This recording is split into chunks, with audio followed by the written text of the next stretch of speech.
एक बार गांव में एक बूढ़ा और उसका पोता रहा करते थे।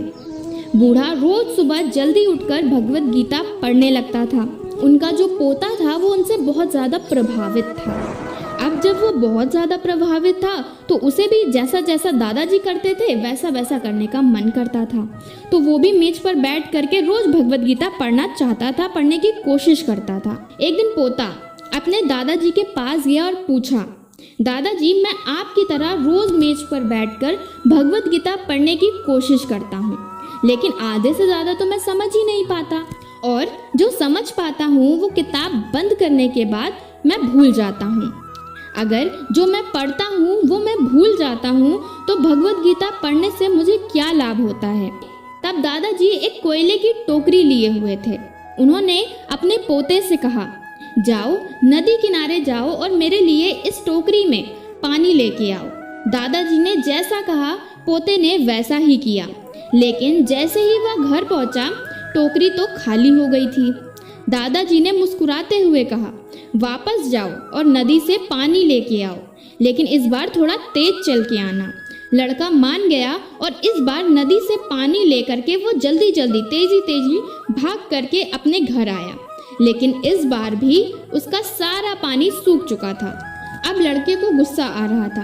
वो कहता है कि दादाजी मैं टोकरी में चाहे जितना पानी ले आऊं, चाहे जितनी बार कोशिश कर लूं, यह असंभव है। मैं इसमें पानी नहीं ला सकता। मैं आपके लिए पानी से भरी बाल्टी ला सकता हूँ। दादाजी ने उत्तर दिया, मुझे बाल्टी नहीं चाहिए, मुझे इसी में पानी चाहिए। अब दोबारा जाओ और दौड़ करके आना। तो लड़के ने कहा, ये तो असंभव है, मैं इसमें पानी ला ही नहीं सकता। लेकिन उसने अपने दादाजी की बात मानी और फिर से कोशिश करने गया। इस बार लड़का जितनी जल्दी हो सके दौड़ता हुआ अपने घर वापस आया, लेकिन टोकरी फिर से खाली थी। अब लड़का बहुत थक गया था। दादाजी से कहता है कि दादाजी अब इस टोकरी में पानी लाना तो असंभव है, कोई नहीं ला सकता इसमें पानी। दादाजी ने उत्तर दिया, तुमको लगता है कि यह असंभव है, लेकिन ज़रा टोकरी की ओर देखो। लड़के ने टोकरी को देखा तो वो बहुत ज़्यादा साफ सुथरी दिख रही थी। उसने देखा कि टोकरी में लगा सारा कोयला, सारे दाग हट चुके थे। अब कोयले की टोकरी अंदर और बाहर से पूरी तरह से साफ थी। दादाजी ने कहा, क्या तुमने देखा कि टोकरी सारे दागों से मुक्त हो चुकी है? उसी प्रकार जब आप भगवत गीता पढ़ते हैं तो ऐसा ही होता है।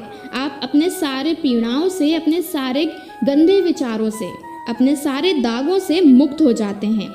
तुम जो पढ़ते हो उसे तुम समझो, याद रखो या ना रखो, लेकिन ये भगवत गीता के शब्द तुम्हें अंदर और बाहर से बिल्कुल साफ कर देते हैं, बिल्कुल बदल देते हैं।